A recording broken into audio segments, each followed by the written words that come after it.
The greatest illusion. You are already whole, seeking nothing. For countless days, you have likely felt the subtle tug of an unmet longing, a whisper urging you to find more. More peace, more success, more wholeness. Yet consider this profound possibility. What if every single thing you believe you lack, every elusive quality you tirelessly pursue, has been an integral, unyielding part of you all along? For untold generations, one found themselves perpetually standing on the precipice of a silent, unarticulated longing. It was a sensation not always forceful, yet persistent, like the faint echo of a distant bell, reminding an individual that something essential remained just beyond their grasp. Even as the trappings of a desired life gathered around them, the comfort of a warm hearth, the companionship of cherished bonds, the quiet satisfaction of meaningful work, this peculiar ache persisted. It was not the sharp sting of deprivation, nor the crushing weight of sorrow, but a more subtle persuasion, an unfulfilled resonance beneath the surface of daily contentment. An individual contemplating their journey often perceived a chasm between their current state and an idealized version of self. This perceived gap ignited a universal inclination, the urge to strive, to acquire, to become. One saw success as a ladder to be climbed, knowledge as a vessel to be filled, and personal virtues as garments to be sewn. The quiet whisper in the recesses of the mind suggested that true contentment, genuine peace, resided in the attainment of the next goal, the acquisition of another possession, or the mastering of an elusive skill. It was a deeply ingrained narrative, passed down through the unspoken agreements of countless lifetimes, that wholeness was a prize awaiting a tireless seeker. The manifestations of this inherent seeking were as varied as the myriad expressions of humanity itself. One might dedicate years to the meticulous accumulation of wealth, believing that financial security would finally quiet the underlying unease. Another pursued recognition, seeking validation in the eyes of others, convinced that admiration would mend the perceived fissures within. There were those who poured their energy into forging perfect relationships, certain that another's complete acceptance would complete their own fragmented self. And still others embarked upon rigorous paths of self-improvement, meticulously honing their abilities, their minds, their bodies, all in service of a future state where the "not enough" whisper would finally cease. Each endeavor, though seemingly diverse, a river sprang from that a isn't common flowing to taproot, the ocean, the but is simply unexamined belief engaged in the in an act of intrinsic flowing at all incompleteness, times. a fundamental lack that demanded relentless engagement with the external world to rectify. This cycle, once observed, revealed a profound and often disheartening pattern. With each achieved milestone, a temporary reprieve might settle upon the striving heart. The new possession brought fleeting joy. The praise offered a momentary sense of worth. The burgeoning relationship, a comforting illusion of merged identities. Yet beneath the shimmer of success, the quiet ache would, inevitably, resurface. The new possession would lose its luster. The praise would fade from memory. The relationship would reveal its own complex challenges. The perceived gap would then manifest anew, often with greater urgency, compelling the individual to redouble their efforts, to seek a different path, a new objective, believing that the previous attempt simply hadn't been enough to fill the void. This created an escalating internal conflict, a relentless pursuit that, despite its fervor, seemed only to deepen the very yearning it sought to appease. One found themselves caught in this dance, unknowingly perpetuating the very illusion that prompted their search. The deepest conflict lay not in the external circumstances, but in the unquestioned assumption of a fundamental deficit. The relentless striving, the constant becoming, inadvertently strengthened the conviction that completeness was a distant shore, reachable only through arduous navigation. This profound internal tension, this incessant seeking born of perceived insufficiency, often reached its apex when an individual, despite achieving what society deemed a full life, still felt a resonant emptiness, a void that no external accomplishment could truly fill. It was at this zenith of internal striving, when the external world offered no more answers, that the stage was set for a deeper inquiry into the very nature of one's being. The pathways an individual chose, in their earnest quest for completeness, were diverse and often well-intentioned. One prominent avenue involved the pursuit of external validation, a seeking that manifested in countless subtle and overt ways. The need to be seen, to be acknowledged, to be affirmed by others became a powerful motivator. A meticulously crafted public image, a collection of accolades, the approval of peers, or the adoration of a beloved figure, each served as a temporary balm, offering a fleeting sense of worth. For a brief span, the individual might bask in the reflected light of another's admiration, feeling momentarily whole. Yet the inherent fragility of such a foundation soon revealed itself. The praise once offered faded. The relationship, however profound, could not perpetually fill an internal void. The relentless requirement for external reassurance created a dependency, binding one's sense of self-worth to the shifting tides of others' opinions, inadvertently reinforcing the notion that true value was something granted from without rather than inherent within. Another well-trodden path involved the accumulation of material gains.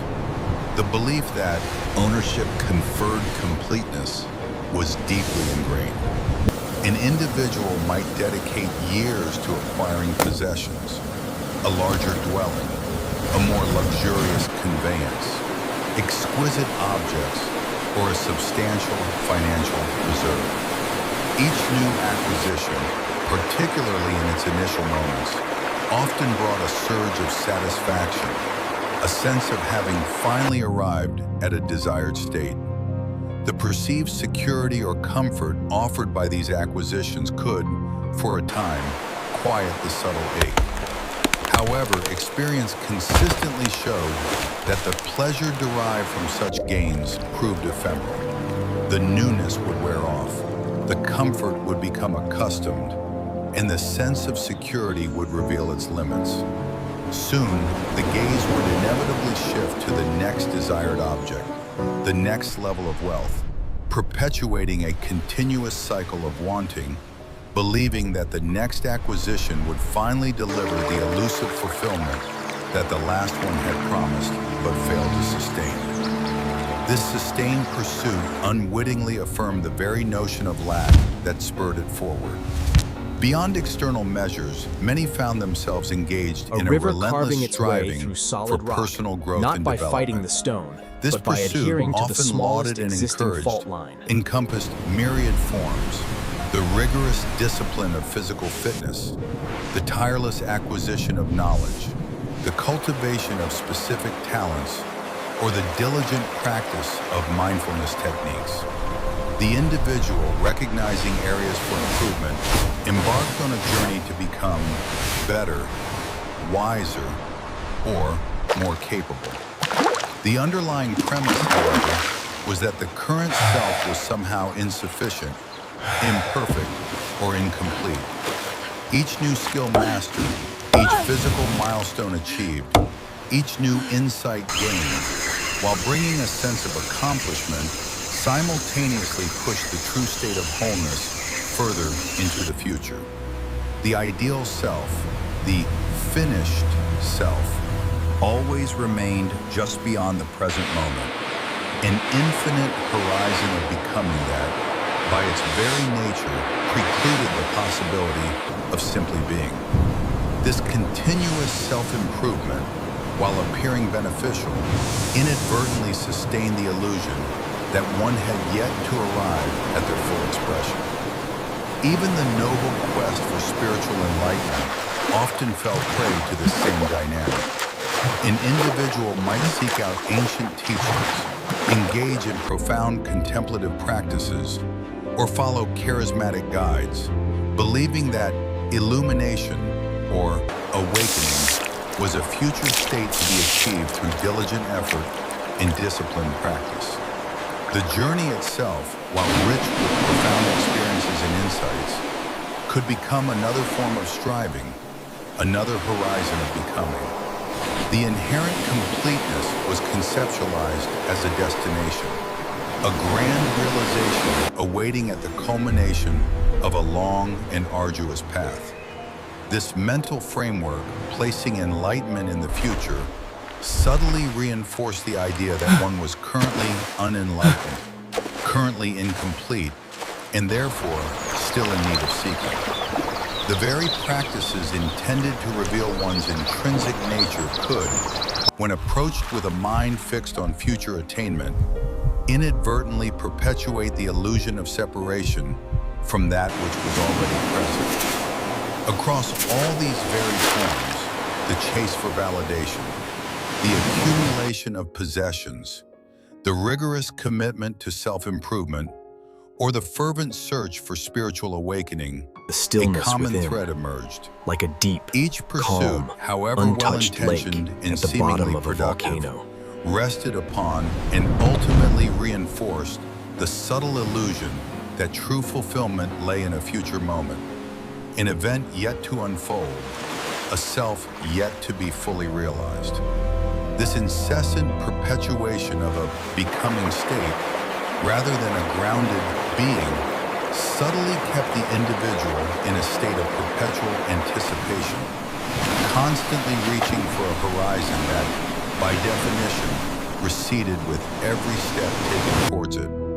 The profound implication was that the very act of seeking, born from a conviction of incompleteness, continuously reaffirmed that initial illusion, obscuring the quiet truth that was already present. There were moments, sometimes brief, sometimes stretching into a timeless expanse, when the persistent hum of wanting would spontaneously quiet itself. An individual immersed in the simple act of observing the world might find this stillness descend without warning. Perhaps it was while watching the intricate dance of light filtering through a canopy of leaves, or feeling the cool persistence of ocean spray upon their face. In these unexpected intervals, the mind's usual narrative, the recounting of past events, the anticipation of future needs, the subtle judgment of the present would simply recede. A quietness would unfold, not as an absence, but as a vibrant, encompassing presence. The separate self, so accustomed to its own distinct boundaries, seemed to dissolve into the broader tapestry of existence, revealing an unexpected sense of belonging, a profound participation in the very fabric of life. Another common pathway to such a glimpse lay in moments of profound connection, whether with another person or even a cherished animal. During an unguarded conversation, where deep listening superseded the urge to respond or impress, a space of pure understanding could open.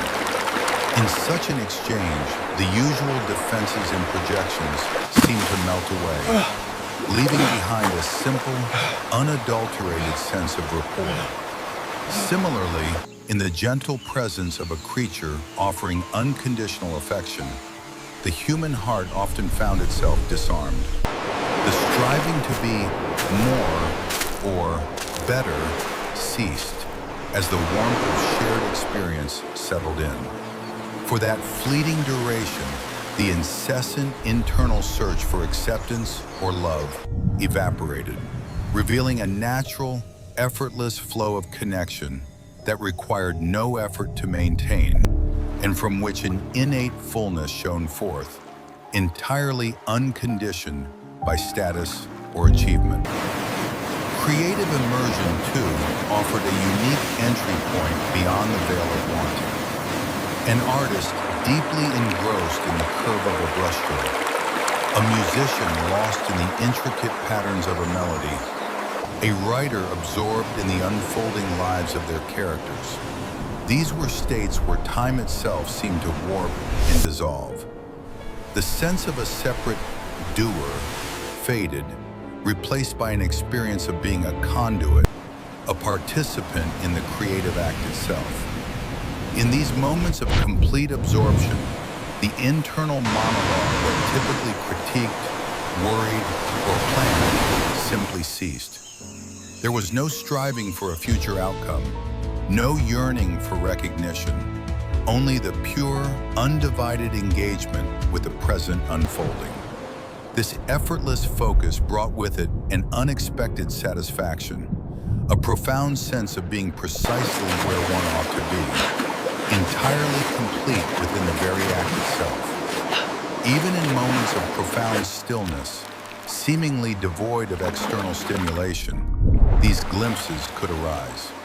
Sitting quietly, perhaps observing the rhythmic flow of one's own breath, without attempting to alter it or judge it, the mind often settled. The usual torrent of thoughts, like a river nearing its delta, would slow, broaden, and eventually merge into a vast, silent expanse. This was not a forced emptiness, but a natural subsidence of mental activity. In such a state, the deep-seated assumption of needing something to happen or something to be gained would gently relax. What remained was a subtle, yet undeniable sense of inherent completeness, a fundamental okayness that needed no external validation or future attainment to be fully present. It was a simple, untroubled state of being, whole unto itself. These experiences, however varied in their context, shared a common thread. They were not achieved through strenuous effort or methodical practice in the way one might pursue a skill or a goal. Instead, they often occurred when the ordinary striving of the mind spontaneously receded, when the individual momentarily forgot the ingrained habit of searching for what was perceived to be missing. They were like sunlight breaking through clouds, revealing a sky that was always there, rather than a sky that had to be built or earned. What became subtly apparent in these moments was an underlying reality, a foundational sense of wholeness that was not contingent upon external conditions, personal accomplishments, or the opinions of others. It was an innate state, momentarily unveiled, allowing a direct perception that the fundamental you was already complete, untouched by the ceaseless demands of wanting. These insights were not prescriptive methods, but rather subtle invitations to recognize a truth that lay just beneath the surface of everyday experience, always available, always present. A profound and often overlooked paradox lay at the very heart of the human journey. The relentless pursuit of wholeness often became the very mechanism that obscured its presence. An individual, by the very act of intensely searching for what was deemed missing, implicitly affirmed the belief that such a lack genuinely existed. The fervent energy poured into acquiring, becoming, or improving, though seemingly productive, inadvertently cast a shadow over the quiet truth that completeness resided within, an unwavering constant. This created a peculiar dilemma.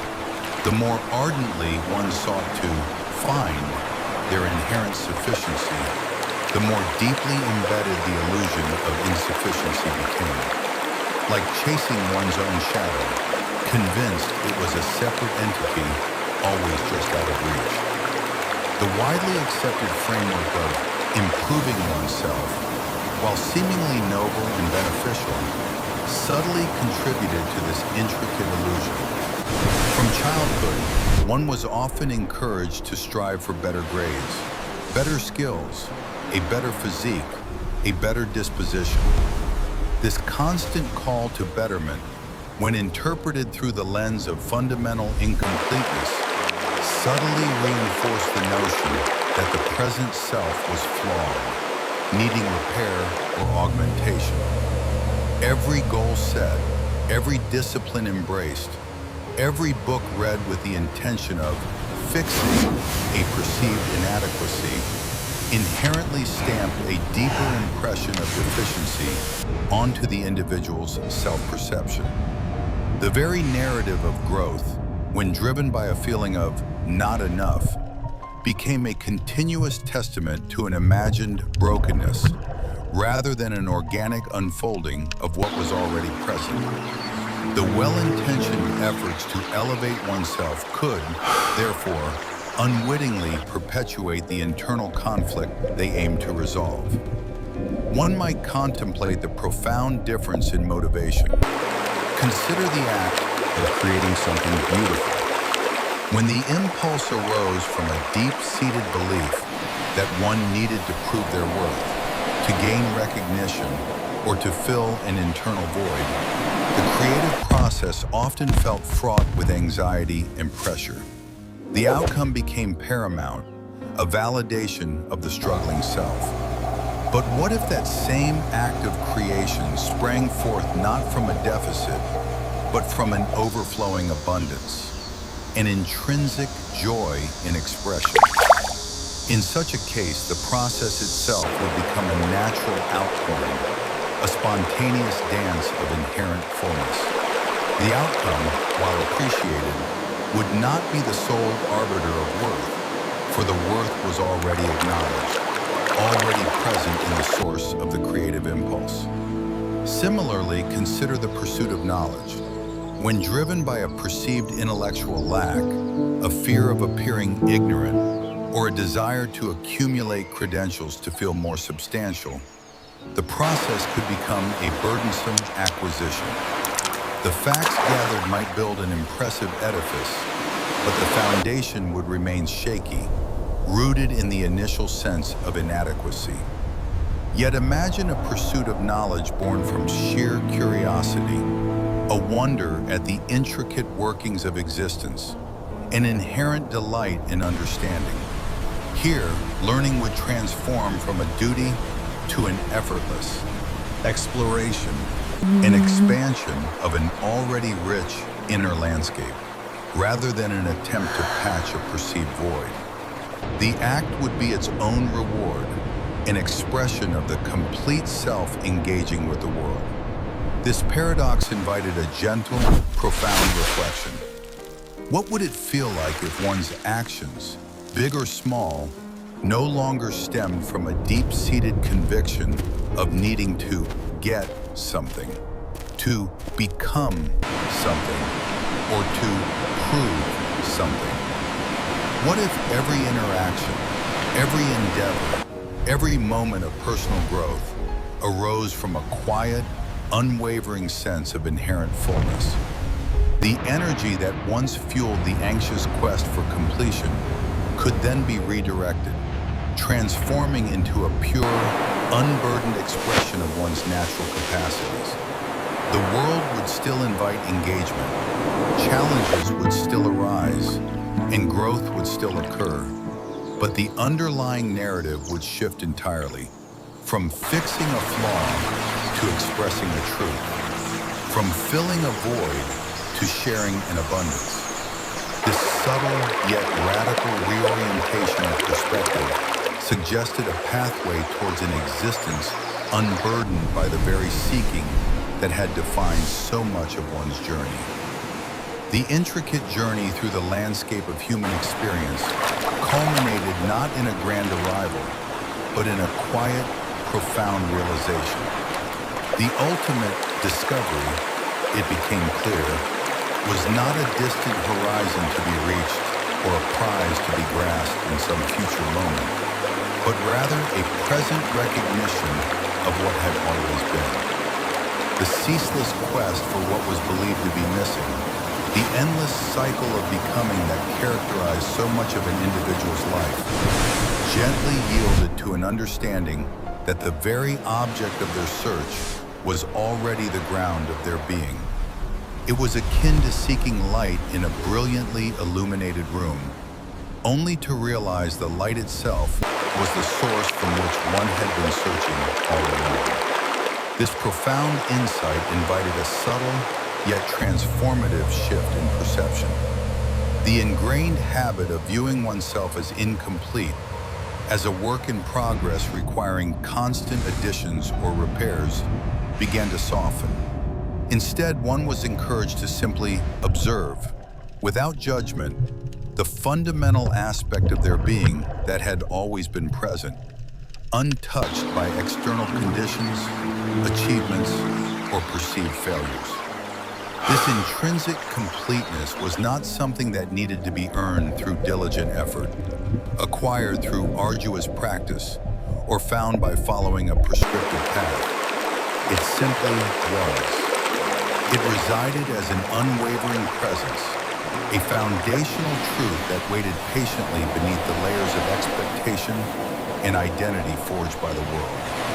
To recognize this inherent wholeness was not to negate the experiences of life, nor to disengage from its rich tapestry of challenges and joys.